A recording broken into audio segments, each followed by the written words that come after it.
मान काळी झाली आहे किंवा पोट वाढलंय. कदाचित इन्सुलिन लेवल वाढलेली असू शकते. तुम्हाला गरज आहे मॅग्नेशियम आणि झिंकची. मांडे आणि सीटचे वजन वाढलेलं आहे.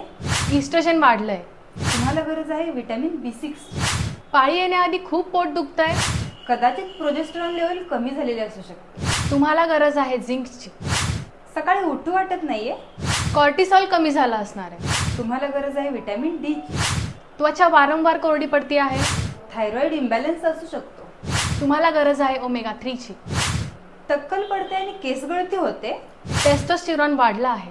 कदाचित तुम्हाला व्हिटॅमिन E ची गरज आहे. झोपेच्या वारंवार तक्रारी होत आहेत. मेलाटोनिन लेवल डिक्रीज झालेले असू शकते. तुम्हाला गरज आहे मॅग्नेशियमची. काळे चट्टे पडत आहेत. इस्ट्रोजन वाढलं आहे. कदाचित तुम्हाला व्हिटॅमिन B6 ची गरज आहे. कितीही खाल्लं तरी वारंवार भूक लागते आहे. कदाचित तुमची लेप्टिन लेवल डिक्रीज झाली आहे. तुम्हाला गरज आहे व्हिटॅमिन A ची.